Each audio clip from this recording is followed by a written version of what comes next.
ما ناديت ياه قال يا عبدي أنا الله في ربيع أطلع.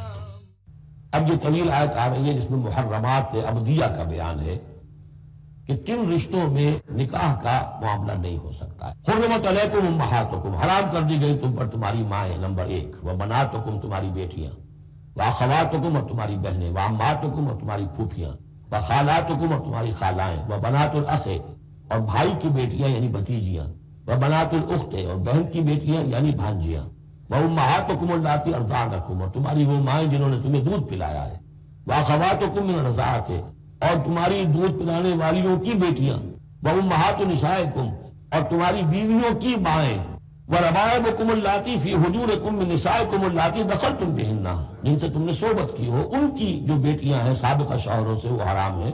فإن لم تکونوا دخلتم بہن، اور اگر تم نے ان سے صحبت نہ کی ہو فلا جناح علیکم تو پھر کوئی حرج نہیں.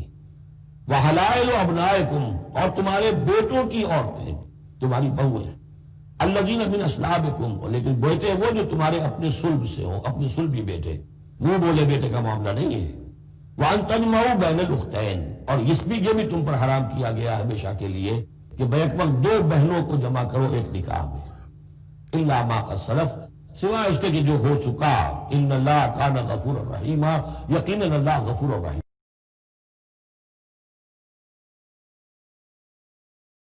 اب ہے وہ محرمات جو عارضی ہیں. والمحصنات من النساء وہ عورتیں جو کسی اور کے نکاح میں ہیں. اب یہ اس وجہ سے کہ وہ اس کے نکاح میں ہے آپ پر حرام ہے. ہاں اگر وہ طلاق دے دے پھر آپ شادی کر سکیں گے اس سے، لیکن یہ کہ اس کے اوپر جو حرمت ہے اس کی وہ حرمت ابدی اس نوع کی نہیں ہے جو اس آیت میں جو بیانات ہوئی، بلکہ یہ کہ وہ تو کسی اور کے نکاح میں ہونے کی. محصنات حصن کہتے ہیں قلعے کو، جو قلعے میں ہیں پہلے ہی ایک خاندان کے قلعے کے اندر ہیں وہ اور شوہر والیاں ہیں. الا ما ملکت ایمانکم سوائے یہ کہ ان میں سے کوئی تمہارے ہاں کنیز بن کر آ جائے. اب ظاہر باتیں جنگ ہوئی ہے، وہ عورتیں جو ہے مشرک مردوں کی بیویاں ہیں وہ لونڈیاں بن کے آ گئی ہیں، تو اگرچہ وہ بیویاں ہیں مشرکوں کی، محصنات ہیں اس معنی میں، لیکن وہ لونڈی کی حیثیت سے آپ کے لیے جائز ہوگی. کتاب اللہ علیکم یہ اللہ کی کتاب ہے، حکم ہے، فرض ہے تمہارے اوپر.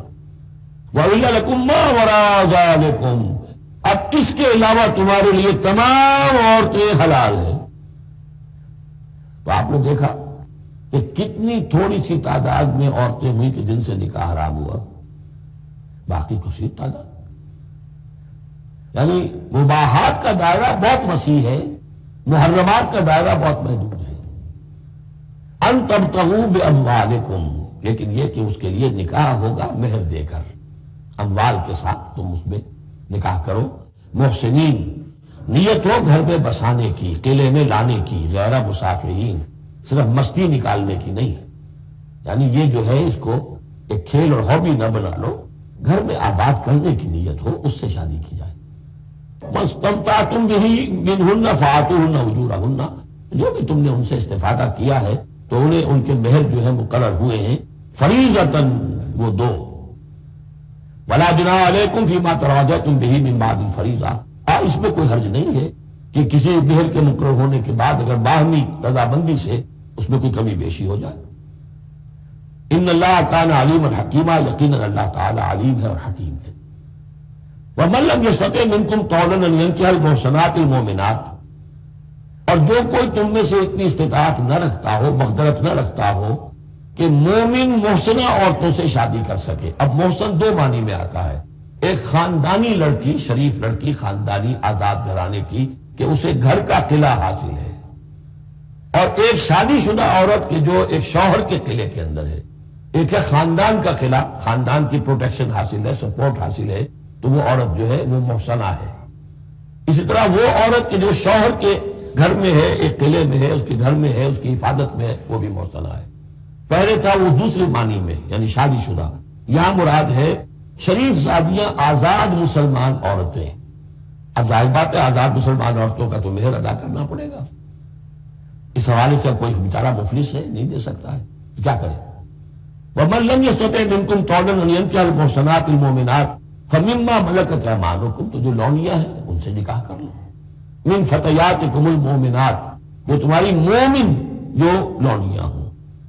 واللہ اعلم بایمانکم، باقی یہ کہ کون مومن ہے اور نہیں ہے یہ اللہ بہتر جانتا ہے۔ مراد یہ ہے کہ جو بھی قانونی اعتبار سے مسلمان ہیں، جس کے تم ایک دوسرے کو مسلمان سمجھتے ہو، بعضکم من بعض، تم سب ایک دوسرے ہی میں سے ہو، فانکحوہن باذن اہلہن، تو ان سے تم نکاح کرو ان کے مالکوں کی اجازت سے۔ اب ظاہر بات ہے وہ لونڈی ہے زید کی، تو زید اس سے جنسی تعلق قائم کر سکتا ہے، لیکن یہاں اب ایک شخص اس سے اجازت لے رہا ہے کہ میں آپ کی اس لونڈی سے نکاح کرنا چاہتا ہوں۔ اگر اجازت دے دی، اب زید کا تعلق منقطع ہو جائے گا، اب وہ اس لونڈی اس کی اس اعتبار سے اس کے کام میں نہیں آ سکتی، بلکہ وہ اب منقوہ ہو جائے گی ایک مسلمان کی۔ اس لیے باذن اہلہن، اور اس میں پیش نظر رکھیے کہ ایک معاشرہ تھا، بالفعل یہ شکلیں تھیں، یہ نہیں کہا جا رہا یہ شکلیں پیدا کرو۔ اصل بات کیا ہے کہ جو معاشرہ تھا جس میں کہ قرآن نے اصلاح کا عمل شروع کیا ہے، تو اس میں کیا کیا صورتحال تھی، کس کس اعتبار سے اس میں بہتری پیدا کی گئی تدریجاً۔ فانکحوہن باذن اہلہن وآتوہن اجورہن بالمعروف، انہیں بھی ان کے جو مہر ہے تھوڑے ہوں گے وہ دو معروف طریقے پر دو۔ محصنات غیر مسافحات، ان سے بھی جو تعلق ہے یہ نکاح کا ہوگا تو نیت ہونی چاہیے گھر میں بسانے کی، محض مستی نکالنے کی اور شہوت لانے کی وہ نیت نہ ہو۔ ولا متخذات اخدان، اور نہ ہی کوئی چوری چھپی کی دوستیاں اور یاریاں ہوں، یہ نہیں، کھلم کھلا نکاح ہو، معلوم ہو کہ فلاں کی لونڈی ہے۔ جیسے حضرت سمیہ رضی اللہ تعالی عنہ، یہ ابو جہل کا چچا تھا، ایک شریف انسان تھا، اس کی لونڈی تھی۔ پھر جب یہ یاسر آئے ہیں یمن سے اور آباد ہوئے مکے میں، تو انہوں نے اس کے ابو جہل کے چچا سے اجازت لے کر اور ان کی لونڈی سمیہ سے شادی کی ہے۔ ان سے پھر حضرت عمار ہوئے، عمار ابن یاسر اور عمار کی والدہ سمیہ رضی اللہ تعالی عنہ، یہ تین کا ایک کنبہ تھا۔ وہ شریف آدمی مر گیا تو پھر ابو جہل جو ہے اس کو اختیار ہو گیا ان پر، اس نے پھر جو پرسیکیوٹ کیا ہے وہ آپ کو معلوم ہے۔ اس خاندان کو بدترین جو ایذائیں دی گئی ہیں وہ اس خاندان کو دی گئی۔ فَإِذَا أُحْسِنَّ، پھر جب وہ قید نکاح میں آ جائے، فَإِنْ أَتَيْنَ بِفَاحِشَةٍ، پھر اگر وہ کوئی غلط کام کرے، اگر کوئی وہ جو ہے بے حیائی کا کام کرے، فَعَلَيْهِنَّ نِصْفُ مَا عَلَى الْمُحْصَنَاتِ، تو انہیں آدھی سزا دی جائے گی اس کی کہ جو شادی شدوں کو دی جائے گی۔ اب یہ جو ہے چونکہ ابتدائی احکامات ہیں، ابھی تک تو رجم کا حکم آیا ہی نہیں ہے، ابھی تک سوکڑوں کا حکم بھی نہیں آیا ہے، ابھی تو یہ تھا آزوہما، تو کوئی بھی انہوں نے اپنا طریقہ مقرر کر لیا ہے کہ اتنا کچھ ہم ماریں گے۔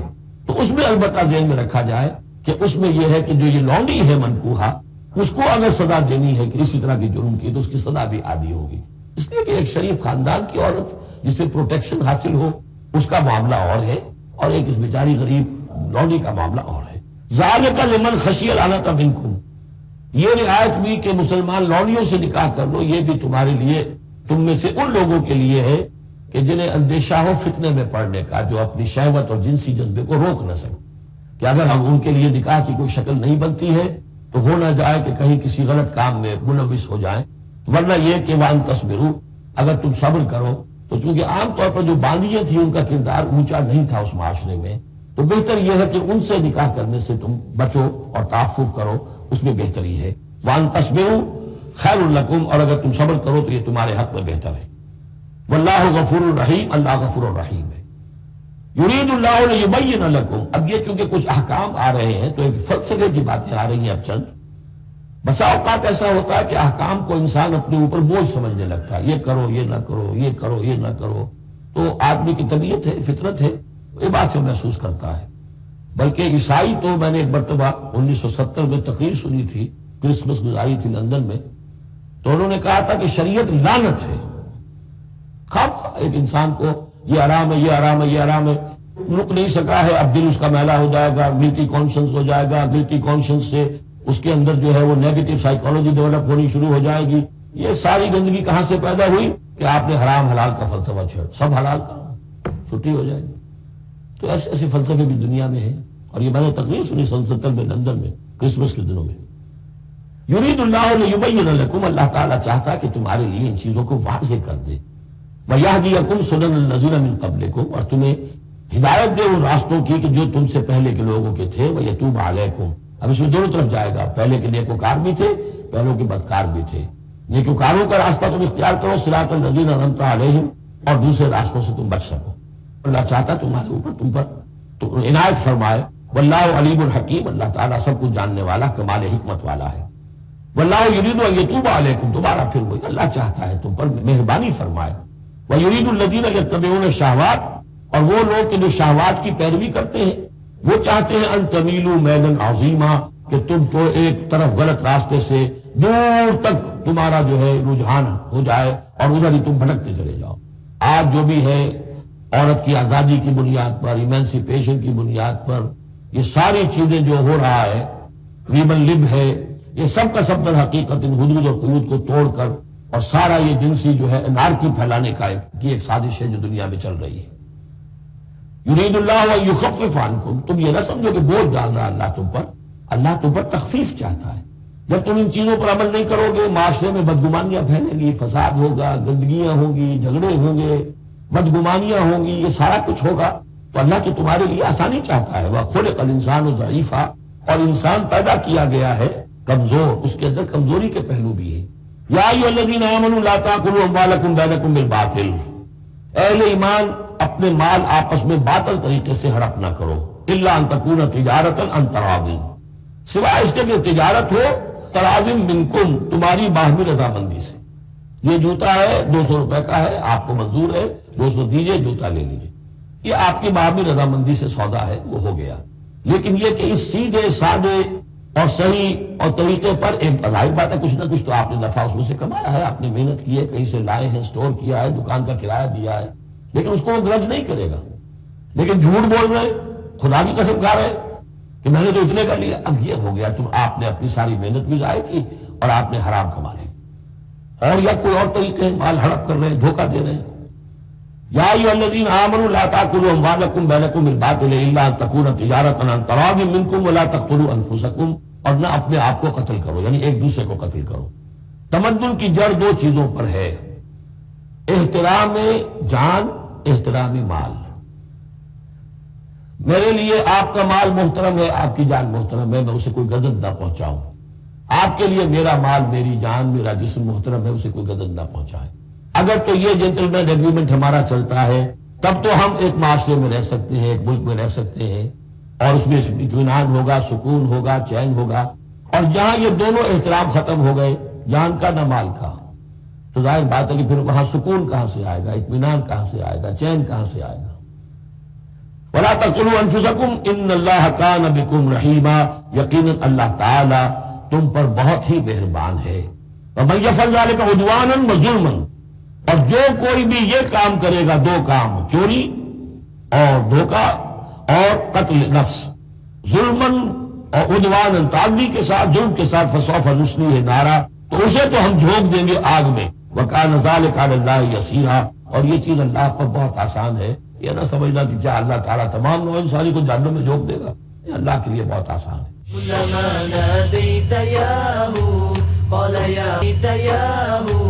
قال يا عبدي ان تجتنبوا كبائر ما تنهون عنه نكفر عنكم سيئاتكم وندخلكم مدخلا كريما ولا تتمنوا ما فضل الله به بعضكم على بعض للرجال نصيب مما اكتسبوا وللنساء نصيب مما اكتسبن واسألوا الله من فضله ان اللہ کان بکل شیء علیما۔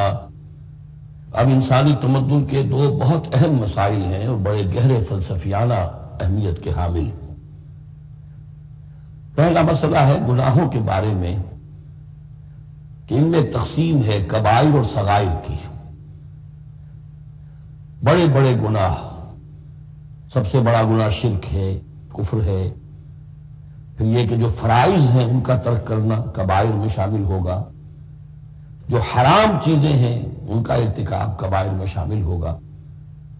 ایک ہے چھوٹی چھوٹی کوتاہیاں جو ہو جاتی ہیں، آداب میں ہو جاتی ہیں، یا اور جو بھی باریک احکام ہیں ان میں کہیں کوتاہی ہو گئی ہے، یا بغیر کسی ارادے کے کہیں کسی کی بات ایسی کہہ بیٹھے ہیں کہ جو غیبت کے حکم میں آ گئی ہے، ارادہ نہیں تھا لیکن بات نکل گئی ہے، وغیرہ وغیرہ۔ اس میں جو ایک ہیلدی ایٹیچیوڈ ہے وہ یہ ہے کہ کبائر کا پورے اہتمام کے ساتھ بندوبست کیا جائے کہ اس سے انسان بالکل پاک ہو جائے، فرائض کی پوری ادائیگی، محرمات سے اجتناب مطلق، اور یہ چھوٹی چیزیں جو ہیں ان کے بارے میں نہ تو زیادہ ایک دوسرے پر نکیر کی جائے، نہ ایک دوسرے پر گرفت کی جائے، نہ کچھ اس پر بہت زیادہ جو ہے اپنے دل کے اندر بھی دل گرفتگی کی جائے، بلکہ ان کے بارے میں توقع رکھی جائے کہ اللہ تعالیٰ معاف فرما دے، استغفار کرے بھی آدمی۔ اور یہی صغائر ہیں جو نیکیوں کے ذریعے سے خود بخود بھی ختم ہوتے رہتے ہیں۔ یہ جو آتا ہے کہ جو شخص وضو کرتا ہے صحیح طریقے پر بیٹھ کر اطمینان سے، تو جب وہ ہاتھ دھوتا ہے تو ہاتھوں کے گناہ جھڑ جاتے ہیں، آنکھوں میں پانی ڈالتا ہے آنکھوں کا گناہ جھڑ جاتا ہے، وغیرہ وغیرہ، تو یہ وہ صغائر ہیں۔ ان الحسنات یذہبن السیئات، یہ نیکیاں جو ہیں ان بدیوں کو دور کر دیتی ہیں۔ کبائر معاف نہیں ہوتے اس سے، نیکیوں سے جن گناہوں کی معافی کا از خود اعلان ہے قرآن میں، وہ کبائر نہیں صغائر ہے۔ کبائر توبہ کے بغیر وہ نہیں بخشے جا سکتے، توبہ کرنی ہوگی۔ اور جو اکبر الکبائر ہے شرک، اس کے بارے میں تو 2 مرتبہ اس صورت میں آئے گا، ان اللہ لا یغفر ان یشرک بہ ویغفر ما دون ذلک لمن یشاء، وہ ہم پڑھیں گے بعد میں۔ لیکن ایک پرورٹڈ قسم کی مذہبی شخصیت ہوتی ہے، مذہبی مزاج، پرورٹڈ، بس شدہ۔ جو کبائر ہے وہ تو ہو رہے ہیں، سود خوری ہو رہی ہے، جو کچھ ہو رہا ہے حرام خوری ہو رہی ہے، چھوٹی چھوٹی باتوں پر نکیر ہو رہی ہے، یہ پانچا تمہارا نیچے کیوں چلا گیا ہے، اس کے اوپر ساری گرفت ہو رہی ہے، یہ کیا ہو گیا ہے، یہ چیزیں جو ہیں دس از پرورش، یہ مذہب کو بخش کر دینے والی بات ہے۔ قرآن مجید میں اس معاملے کو 3 جگہ پر نقل کیا گیا ہے کہ یہ فلسفہ جو ہے کہ چھوٹی چیزوں کے بارے میں درگزر سے بھی کام لو، اور یہ کہ بہت زیادہ متفکر بھی نہ ہو، سینس آف پروپورشن ہونا چاہیے۔ ان تجتنبوا کبائر ما تنہون عنہ، اگر تم اجتناب کرتے رہو گے ان بڑے بڑے گناہوں سے جن سے کہ تمہیں روکا جا رہا ہے، نکفر عنکم سیئاتکم، تمہاری چھوٹی برائیوں کو ہم خود ہی دھوتے رہیں گے، پاک کرتے رہیں گے، صاف کرتے رہیں گے۔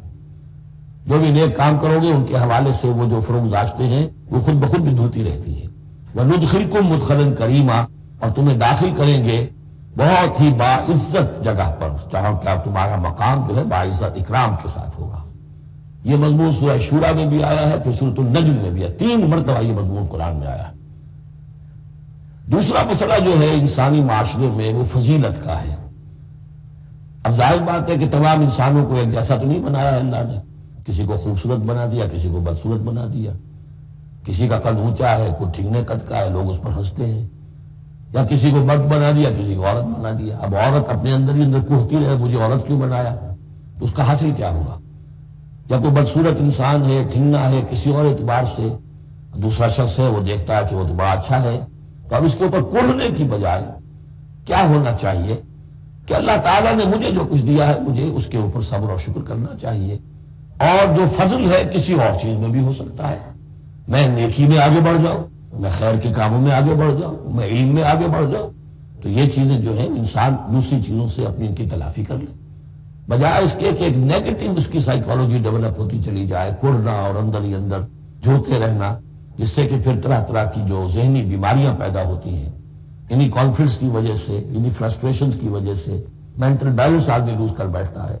تو اس کی بجائے دیکھیے کس قدر عمدہ تعلیم دی جا رہی ہے، وَلَا تَتَمَنَّوْا مَا فَضَّلَ اللَّهُ بِهِ بَعْضَكُمْ عَلَىٰ بَعْضٍ، اور تمنا نہ کیا کرو اس شے کی کہ جس کے ذریعے سے اللہ نے تم میں سے بعض کو بعض پر فضیلت دے دی ہے۔ اب اللہ کی دی ہوئی فضیلت ہے، اس میں آپ تمنا کریں، اور دوسری طرف یہ کہ اس میں حسرت ہو جائے۔ اب اس میں خاص طور پر جو مسئلہ ہے انسانوں میں، جو آج کا سب سے بڑا مسئلہ ہے دنیا میں، جیسا کہ میں نے بتایا ایکسپلائٹ کیا جا رہا ہے، مساوات مرد و زن۔ اب یہ بھی ایک فضیلت ہے، کسی کو اللہ نے مرد بنایا، کسی کو عورت بنایا۔ اب پہلی بات یہ بتائی جا رہی ہے للرجال نصیب مما اکتسبوا، مردوں کے لیے حصہ ہے اس میں سے کہ جو وہ کمائیں گے، وللنساء نصیب مما اکتسبن، اور عورتوں کے لیے حصہ ہے اس میں سے جو وہ کمائیں گی۔ یعنی جہاں تک نیکیوں کا معاملہ ہے، بدیوں کا معاملہ ہے، خیرات کا معاملہ ہے، حسنات کا معاملہ ہے یا سیئات کا معاملہ ہے، اس میں بالکل ایکویلٹی ہے۔ مرد نے نیکی کمائی اس کے لیے، عورت نے نیکی کمائی اس کے لیے، اس میں برابری ہے۔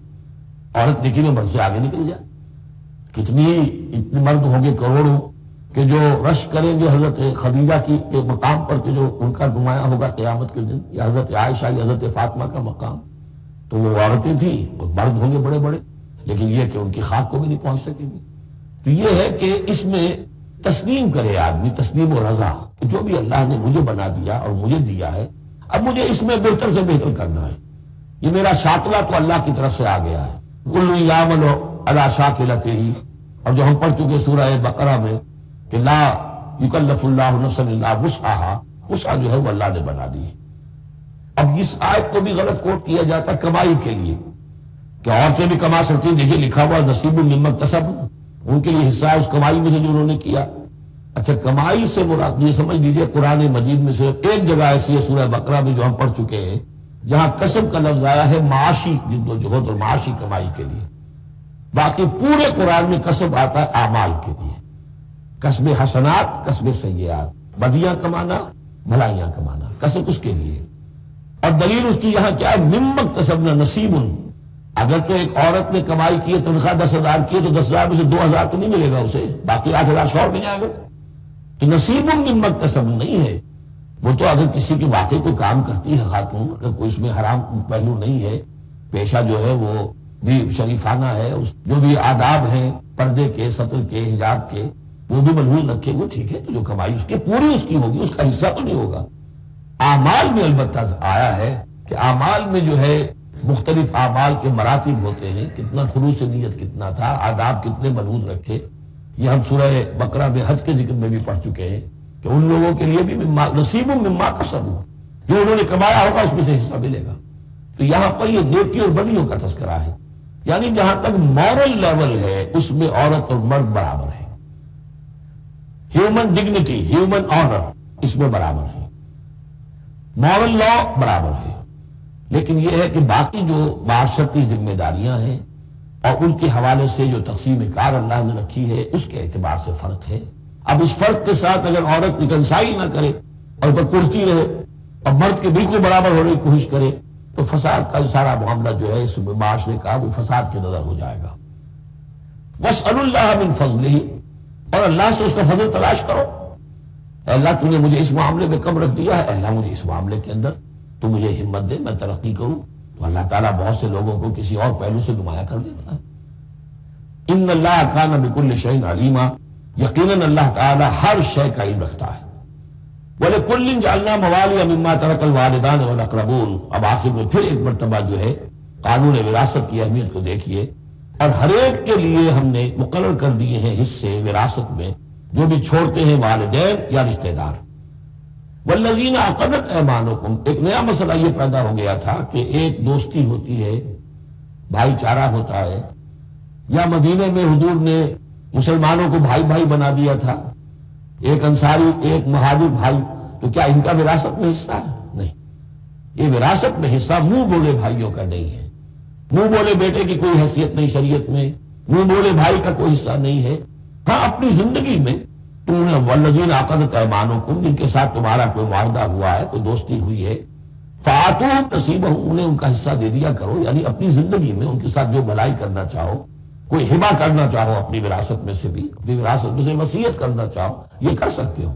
لیکن جو کہ قانون وراثت میں طے ہو گیا ہے، لا وصیت لوارث، پھر وارث کے لیے کوئی وصیت بھی نہیں، اور وہ یہ کہ بہرحال وراثت میں حقدار کوئی اور نہیں ہوگا سوائے اس کے کہ جس کو اللہ نے مقرر کر دیا ہے. ان اللہ کان علی کل شیء شہیدا، یقیناً اللہ تعالیٰ ہر چیز پر گواہ ہے. كلما ناديت ياه قال ناديت ياه قال يا عبدي. اب یہ آیت جو آ رہی ہے آیت نمبر 41 سے سورہ مبارکہ کی، یہ بڑی اہم ہے. یہ وہ شہادت علی الناس سے متعلق ہے جو سورہ بقرہ میں جو مضمون آیا تھا کہ اے مسلمانوں تمہیں اب شہداء علی الناس بنایا گیا، جیسے کہ نبی تم پر شہید تھے یا نبی نے تم پر شہادت دی ہے. نبی قیامت کے دن کھڑے ہو کر کہیں گے اے اللہ میرے پاس جو دین آیا تھا میں نے انہیں پہنچا دیا تھا، اب یہ ذمہ دار ہے. They are responsible for their attitude and conduct. تو یہ بات تمہیں کہنی ہے قیامت کے دن کھڑے ہو گئے اللہ ہم نے اپنے زمانے کے لوگوں تک تیرا دین پہنچا دیا تھا. اب اس کے بعد جو بھی طرز عمل ہے یہ جواب دے. ایسا نہ ہو کہ الٹا وہ ہمارے اوپر مقدمہ کرے کہ اللہ ان بدبختوں نے ہمیں نہیں پہنچایا، یہ خزانے کے سانپ بن کر بیٹھے رہے. تو یہ تو ایک رخ ہے اس کا. لیکن یہ کہ جس کے ذمے یہ ڈیوٹی لگ گئی ہو، واقعہ یہ ہے کہ اس کے لیے تو ایک بہت بھاری یوں سمجھیے کہ بوجھ ہے اس پر. اب اس کا جو ہے نقشہ کھینچا جا رہا ہے قیامت کے دن کیا ہوگا. فَكَيْفَ إِذَا جِئْنَا مِن كُلِّ أُمَّةٍ بِشَهِيدٍ، تو کیا ہوگا اس دن کیا صورتحال ہوگی جس دن کے ہم ہر امت میں سے ایک شہید کھڑا کریں گے. کون؟ ان کا نبی اور رسول جس نے ان کو دعوت پہنچا دی. وَجِئْنَا بِكَ عَلَىٰ هَٰؤُلَاءِ شَهِيدًا، اور اے نبی آپ کو ہم لائیں گے ان پر گواہ بنا کر. اے اللہ تیرا پیغام جو پہنچا تھا میں نے پہنچا دیا تھا. Now they are accountable response. تو اس کے کیا معنی ہوئے؟ اپنی ہی قوم کے خلاف گواہی آ گئی نا. اللہ کا لفظ یہاں بھی نوٹ کر لیجیے، عَلَىٰ هَٰؤُلَاءِ شَهِيدًا. اللہ ہمیشہ مخالفت کے لیے آتا ہے. ہم توقع میں ہیں کہ ہمیں تو شفاعت ملے گی میٹھی میٹھی، یہاں کڑوا معاملہ ہے. اے اللہ یہ بدبخت ہے جنہیں میں دین دے کر گیا تھا، ان کا کام تھا دین پھیلانا، انہوں نے خود دین کو چھوڑ دیا. تو نبی شفاعت کریں گے، نبی مقدمہ قائم کریں گے. وقال الرسول یا رب ان قوم اتخذوا هذا القرآن مہجورا، اور کہیں گے رسول کہ اللہ میری اس قوم نے قرآن کو ترک کر دیا تھا. اس آیت کے بارے میں ایک واقعہ بھی ہے کہ ایک مرتبہ حضور صلی اللہ علیہ وسلم نے حضرت عبداللہ ابن مسعود سے کہا کہ مجھے قرآن سناؤ. انہوں نے عرض کیا حضور آپ کو سناؤں، آپ پر تو نازل ہوا ہے. فرمایا ہاں لیکن مجھے کسی دوسرے سے سن کر کچھ اور حظ حاصل ہوتا ہے، لطف آتا ہے. سورہ نساء انہوں نے پڑھنی شروع کی، شروع سے لے کے پڑھتے جا رہے ہیں. ظاہر بات ہے کہ حضور بھی سن رہے ہیں، باقی اور صحابہ بھی ہوں گے، اور حضرت عبداللہ ابن مسعود کی گردن نیچی ہے، پڑھ رہے ہیں. جب اس آیت پر پہنچے فَكَيْفَ إِذَا جِئْنَا مِن كُلِّ أُمَّةٍ بِشَهِيدٍ وَجِئْنَا بِكَ عَلَىٰ هَٰؤُلَاءِ شَهِيدًا، تو حضور نے فرمایا حسبک حسبک، بس کرو بس کرو. اور عبداللہ ابن مسعود نے سر اٹھا کر دیکھا تو حضور کی آنکھوں سے آنسوؤں کی لڑیاں چل رہی تھیں. اپنی قوم کے خلاف مجھے گواہی دینی ہوگی. وَجِئْنَا بِكَ عَلَىٰ هَٰؤُلَاءِ شَهِيدًا يَوْمَئِذٍ يَوَدُّ الَّذِينَ كَفَرُوا، اس دن یہ چاہیں گے کافر، وَعَصَوُا الرَّسُولَ جنہوں نے کفر کیا تھا اور رسول کی نافرمانی کی تھی، لَوْ تُسَوَّىٰ بِهِمُ الْأَرْضُ، کسی طرح زمین پھٹ جائے، شق ہو جائے، ہم اس میں دفن ہو جائیں اور ہمیں نسیہ منسیہ کر دیا جائے. وَلَا يَكْتُمُونَ اللَّهَ حَدِيثًا، اللہ سے وہ کوئی بات چھپا نہیں سکیں گے. یا ایھا الذین آمنوا لا تقربوا الصلاۃ وانتم سکارى، اہل ایمان نماز کے قریب نہ جاؤ اس حال میں کہ تم نشے کی حالت میں ہو. اب یہ وہ سورہ بقرہ میں جو آیا تھا یسألونک عن الخمر والمیسر، اس کا اگلا قدم آ گیا کہ اس کے اندر جو خباثت ہے، شناعت ہے، جو برائی کا پہلو ہے، اس کو ایک مرتبہ اور اجاگر کیا. یا ایھا الذین آمنوا لا تقربوا الصلاۃ وانتم سکارى حتی تعلموا، جب تک کہ نشہ اتر نہ جائے اور تمہیں معلوم ہو کہ تم کیا کہہ رہے ہو. حتی تعلموا ما تقولون، جب تک کہ تم سمجھ نہ رہے ہو شعور کے ساتھ کہ تم کیا کہہ رہے ہو. اب اس میں ایک اشارہ ادھر بھی ہو گیا، بے سمجھے نماز پڑھنا بھی ایسے ہی ہوا. پھر یعنی یہ کہ جو روکا جا رہا ہے، ایک تو مدہوشی کو اس سمجھ میں نہیں آ رہا اور غلط سمجھ پڑھ رہے ہیں، اور ایک سمجھتے ہی نہیں. قرآن کہہ رہا ہے حتی تعلموا ما تقولون، تمہیں معلوم ہونا چاہیے کیا کہہ رہے ہو تم. اب جنہیں قرآن مجید کے معنی نہیں آتے، نماز کے معنی نہیں آتے، انہیں کیا پتہ ہے کیا کہہ رہے ہیں. وَلَا جُنُبًا إِلَّا عَابِرِي سَبِيلٍ حَتَّىٰ تَغْتَسِلُوا، اسی طریقے اگر تم حالت جنابت میں ہو، اگر اپنی بیویوں سے تم نے وہ تعلق قائم کیا ہو، مباشرت کی ہو، یا یہ کہ اور کسی اور طرح کی اسی کوئی احتلام وغیرہ کی شکل ہو گئی ہو، تب بھی تم نماز کے قریب نہ جاؤ حتیٰ تغتسلوا، جب تک کہ غسل نہ کر لو. الا عابر سبیل، اس کے بارے میں بہت سے قول ہیں، لیکن یہ جو آگے بات بیان ہو رہی ہے اس میں آ جائے گا کہ ہاں سفر کی حالت میں اس غسل کی پابندی پر جو ہے وہ نرمی کی گئی ہے اور اس میں تیمم کی اجازت دی گئی ہے.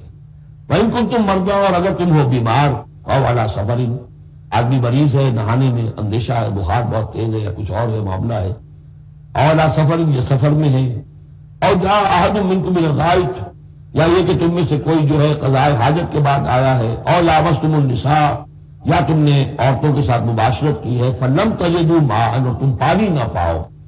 یعنی یہ تمام صورتیں کہ جس میں غسل واجب ہے یا یہ کہ وضو واجب ہے، تو ان دونوں صورتوں میں سے اگر بیماری راستے میں حائل ہے، سفر میں ہونے کی وجہ سے پانی نہیں ہے، یا کوئی اور وجہ ایسی ہے کہ پانی ہے دستیاب نہیں ہے، فَتَيَمَّمُوا صَعِيدًا طَيِّبًا، تو تیمم کر لیا کرو.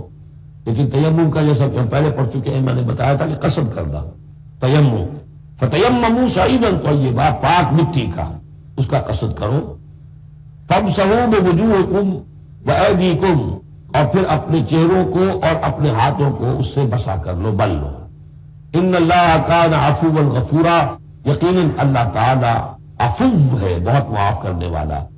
اب یہاں تک تو یہ سلسلہ آپ نے دیکھ لیا، 43 آیات ہیں کہ جن میں وہی انداز ہے سورہ بقرہ کے، شریعت کے احکام مختلف گوشوں میں مختلف پہلوؤں سے، عبادات کے ضمن میں تیمم آ گیا، اسی طریقے سے وراثت کا قانون آ گیا، اور جو جنسی انارکی ہے معاشرے میں نہ پیدا ہونے پائے، ڈسپلن ہو، ضبط نفس ہو، ایک ستھرا معاشرہ ہو، اچھا ایک خاندانی نظام ہو، اس کے لیے کیا احکام ہیں وغیرہ وغیرہ۔